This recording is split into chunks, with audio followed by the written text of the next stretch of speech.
What's going on, everyone? This is Ivan and welcome back to the Ivan Rides YouTube channel. Today we are taking the Super73 RX and we are doing a 250 mile ownership review of the Handlworks BAC855 controller mod as we make our way down to Dumbo, Brooklyn to meet with some friends for coffee before work. So if you've ever been curious to see what it's like to own a controller mod on your Super73, sit back, relax, enjoy the ride. It's good to have you on board today.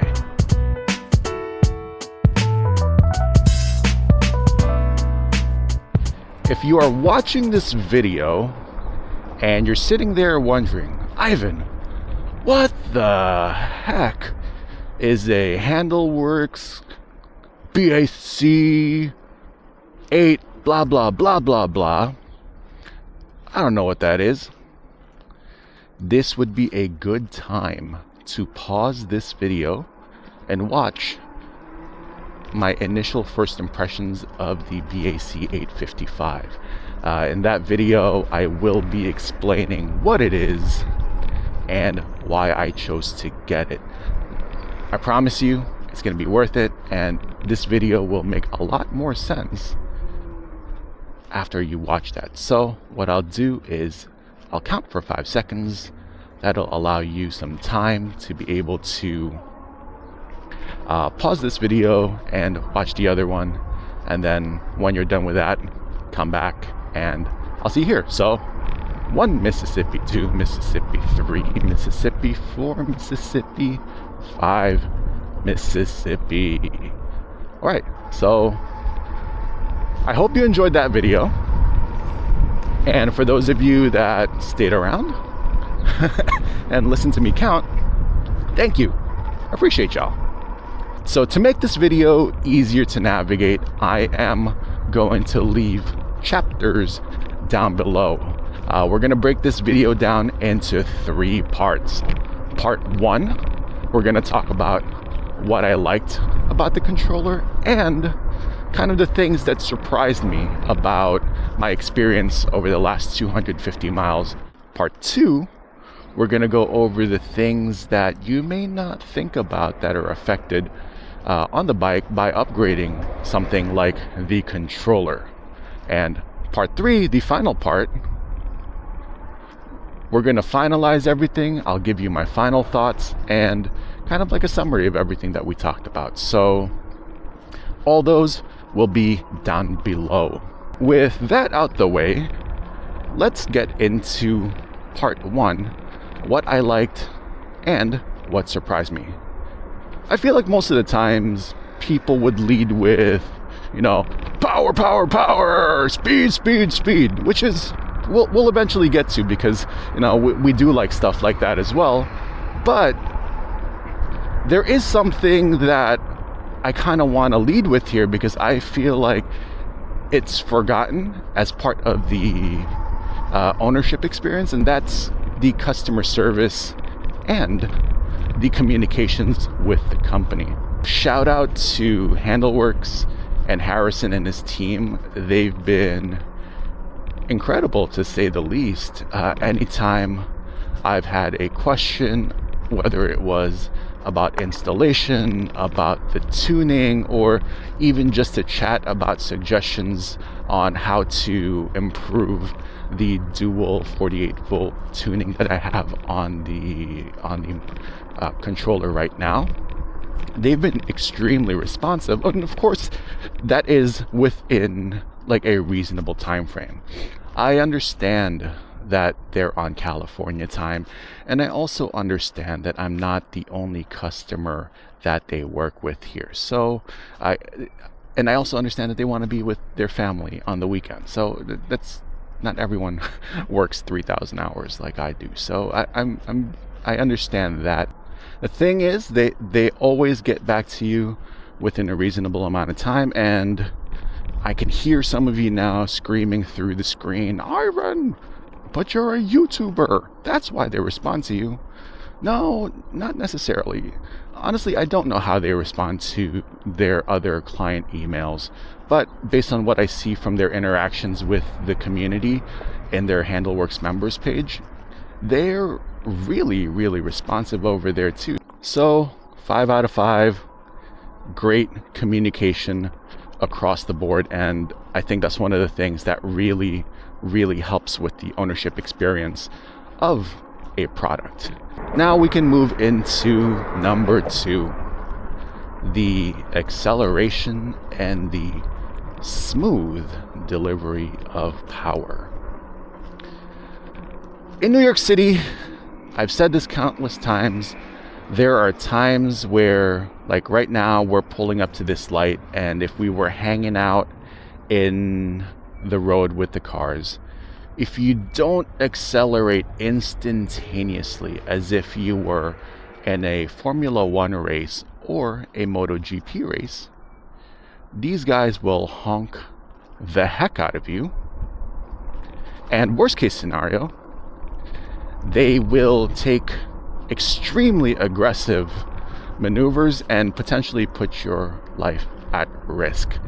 And the original 48 volt tuning that I had gave me a good amount of power, but I told Harrison, I was like, you know what, I just need a little bit more for New York. I'm not trying to race anyone, there's no drag races going on here, but you know, I just need that for safety purposes. And luckily, about 153 miles ago, he said that he was already working on the updated tuning, and he released it. I downloaded it, and that's what I've been using for the last 153 miles. And honestly, it's perfect for 95% of the situations in New York. The reason I say 95% of situations in New York is because you will always run into that person that is hyper aggressive, hyper angry, and continuously trying to just run you off the road, and there's just nothing you can do about a situation like that. So it allows me to keep up with traffic even when I'm riding with the cars. The delivery of power is really nice because it's smooth, and then it ramps up very quickly once you get going. So there's no chance of actually like whiskey throttling the bike when you're at a stop. So for example, I'm going to pull over and stop right here at this light, and we are currently in mode 2 because we're just kind of cruising here, but I'm going to put it up into mode 3, and then see, you see the bike jump, but there's no way to actually whiskey throttle. And that leads me into the third thing that I've liked, is the new top speed of the bike. I verified on and off camera that depending on how much battery we have, we will have about 35 to 39, but usually 37, 38 on average. For urban commuting, it's perfect. I've never encountered a situation where I've needed more than that here in New York, but you know, there are times where I'm sure if you live in an area that is on a high-speed road and you're trying to keep up with traffic, then you're probably not even watching this video anyway, because you've decided to go with something other than a Super 73. You probably went with something like a Sur-Ron, an Onyx, or an e-motorcycle. But in this case, 35 to 39 miles an hour is perfect for the city. And the thing about that is, you're not going to be using that all the time. For example, if you watch any of my full commute experience videos, the average speed is always tracked in every video, and it's usually between 10 to 20 miles an hour, because there is a lot of stop and go in the city. You're going to encounter a lot of congestion, and there's going to be a lot of things that's going to prevent you from really opening up that throttle. To have that extra couple of miles an hour in your back pocket for sketchy situations, or for some of the more open high-speed roads like the boulevards and the service roads, it's nice to be able to have that in your back pocket. Because honestly, again, it's not about the bragging right. So my Super can do 39, 40, 50, 60, 70, 80, 1,000 miles an hour. It's more about my ability to keep up with traffic, keep myself safe, and just kind of flow with everything. From 10 to the top speed is really where the controller shines. And that's usually, like, for example, right now, if I go into mode 3 here, if I were cruising along and just chilling at 18 miles an hour and something happens, I know that I can just mash this throttle and then all of a sudden I'm flying at 30 miles an hour. So that ability to have, again, to have that in your back pocket as a safety measure, it's really, really nice. But of course, like, if you're in the bike lane like I am now and you're just chilling, then it doesn't really matter. But for the situations that you do need it, you always wish that you always had that little bit of oomph. And that covers you for most of the situations for urban riding. And that really allows us to segue into the fourth thing that I've liked about the controller mod here is the pedal assist. This is, I guarantee you, something that most people are not going to talk about because it's throttle, throttle, throttle, speed, speed, speed, power, power, power. But for me, the reason I got the Super 73 and not an e-moto is because I wanted the ability to pedal and use class 2 or class 3 as far as the performance of the bike on pedal assist. The pedal assist before was not bad. It was actually pretty good, and that was something that I was afraid I was going to lose if I made the controller upgrade. But surprised, here I am. Pedal assist has become like one of my favorite features here outside of the acceleration and the speed. Like right now, I find myself using class 2 and class 3 much more than before because it's such an enjoyable delivery of power. Like, I've been on e-bikes where you turn the crank once, all of a sudden the bike's doing like 40. And here it's really nice because if I want to chill, like right now, like we're chilling, we're enjoying the scenery, we're keeping up with traffic, we are in the bike lane, and I'm having a conversation with you guys about the controller, I can do so with ease. Even if I switch this to class 2 here, I like that I can control the bike perfectly with just pedaling. If you just want a nice pedal assist that can keep you going, that's responsive and easy to understand and easy to control, this has been 10 out of 10 love. I mean, like I said, the things I'm going to talk about are probably generally a little weird because it's always about power, power, power, speed, speed, speed. But these are the things like that improve my quality of life as an owner of the Super 73. And again, I bought the bike as a pedal cruiser. I want to use the throttle sometimes, but I also want to use the pedals sometimes. The final thing that I really liked, item number 5 here, is the ease of use of their website, which is the members page, and the Kilowatt app. As a person who's intimidated by doing things on their e-bike and that's always worried about breaking something or burning something down, I really, really, really appreciate that they've made that whole process seamless and simple.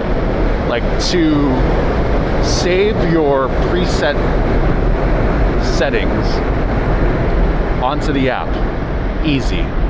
If you want to change the tuning because you've changed, let's just say, your battery setup, or you've changed the voltage of your system, it's super easy to just go onto the Handlworks member page, download it onto your phone, and then go into the Kilowatt app and then flash it onto your controller, which is, I mean, trust me, if someone like me can do it, anybody can do it. It's freaking awesome. And the other features of the app that are really, really helpful are basically the ability to control and monitor a lot of the specs that we're looking at over here.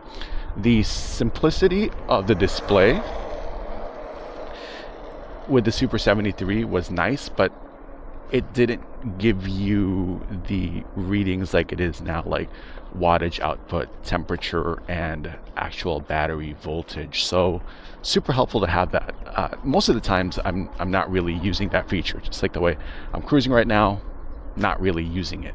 But when I'm doing like really intense rides, like the ride therapy sessions that I do at 2 a.m., a lot of that is heavy throttle usage. So I want to monitor things like wattage. I want to monitor things like power, heat, and heat of the controller and heat of the motor, so that I know when to dial things back. Those are really quite intense for the bike, so it's nice to be able to kind of get those readings and then make adjustments accordingly. And with that, those are the 5 things that I've really liked about the controller so far. Now that we're at the halfway point of the video, I feel like this is a good time to say, if you like this video, please consider giving it a thumbs up, as it really helps out the channel. If you really like my content, please consider subscribing. There is an icon here on the bottom right of the screen with my logo. Just click on that, subscribe, turn on the bell notification, and be sure to subscribe. And then finally, if you have any questions or comments about this ride, or you want to know a little bit more, go into the comment section down below, leave a comment. I always get back to it, so I'll see you guys there. And with that done, we can go over the effects of the controller on the bike. I mean, this should be pretty given, but I feel like these are things that we should talk about, because if you want that extra power, that extra performance, there's a price to pay. I don't know if you guys have ever watched Full Metal Alchemist Brotherhood or Full Metal Alchemist, and there's a law there of the law of equivalent exchange, where you can't get anything unless you give something, and that's how it usually works. I mean, if you play video games, there's always like the character that's super strong and super tanky is also terrible with speed, or the person with high speed, high damage output also has terrible health. There's always some type of trade-off, and in this part of the video I kind of want to talk about those trade-offs that you're making. So the first trade-off or thing that's affected on the bike is the range. Now, keep in mind, just like any PEV, range is a very touchy subject, because depending on mode, depending on rider weight, and depending on riding conditions, and depending on ride style, that can be very easily skewed. Everything that I'm mentioning as far as range is based on my riding style as a rider that is about 205 pounds with gear, and usually between class 2 and class 3. Before I made the Handlworks upgrade, I used to average about 50 to 60 miles of range. Right now, I'm guesstimating that I get about 35 to 45 miles of range with the new controller. To give you an example, I did a ride with my friends a couple of weeks ago, and we did 30 miles. Prior to meeting up with them, I did about 10 miles of riding because I needed to knock out some errands and drop off some stuff for work, etc., etc., etc. So at the end of that ride, I had very little battery left. I probably had maybe 2 or 3 miles left before the bike actually fully shut down. And that's with me keeping it on mode 3 the whole time, and occasionally my friends borrowing the bike to test out the new controller and absolutely pinning it. Some of my friends are heavier than me, and some of my friends are lighter than me, so there is that factor as well. But at the end of it, I did have a little bit of range anxiety. again, given you're dumping a lot more electrons into the motor, you're pulling much harder from the batteries. So I mean, I think that's common sense. And that kind of leads into the second thing that I've noticed, that the effect that the controller has on the bike is, I actually had the bike shut off on me twice because the controller pulled much more current than the battery could supply. And the way that happened was, as I've told you many times, I run a dual 48 volt tuning for the bike. That day, I completely forgot to put the second battery in because I was in such a rush to get to work that I forgot to put that second battery in, because I actually take the batteries off the bike when I'm charging. So I get to the bridge, I pin the throttle to try and accelerate past somebody, and the bike dies. I was confused, and I was like, damn, what happened here? So as I was checking my battery, I noticed that I was missing the second one. And the controller always assumes that my bike had a dual battery, and it pulled on the single battery as if it were two. So there is a kind of like current protection or pull protection for the Super73, and it will shut off to protect itself, which is a great feature, but not great when you're on the road and not great when you have that kind of tuning. And the second time it happened was on the way home, because again, me being forgetful, I was like, oops, I forgot. There is no second battery here, and the bike shut off again. But the way I got to my final destination was I dropped it down to mode 2 and mode 1, and I got there. No problems. Yeah, we had a little bit of a current situation there, but yeah, as long as you have the right tuning, you're not going to have that problem. But again, things happen, but there's always a workaround if you want to kind of continue your ride should you have the wrong setting. I could have also went into the controller and flashed back to the original single battery 48 volt tuning that came preset on the controller, but I was lazy. I don't want to do that. Mode 2, fine, got me to work. And the final effect of the controller on the bike here that we have to talk about is the increase in heat on the controller and the motor. To be fair, on an everyday ride and a chill ride like today, that is something that I don't notice at all. The only times that I've noticed this is when I'm doing my joy rides or my ride therapy sessions, where I'm really putting a lot of stress on the motor and a lot of stress on the controller. And of course, that's going to lead to a lot of heat. I mean, we're talking about prolonged throttle use, prolonged high-speed riding, and a lot of inclines. The one that really affected the controller and the bike and the motor the most was when I did that, I believe it was my second video, where I crossed over 3 bridges and was pinning it for a straight 30 minutes. At the end of that ride, there was a notification that said, controller heating, power will be reduced.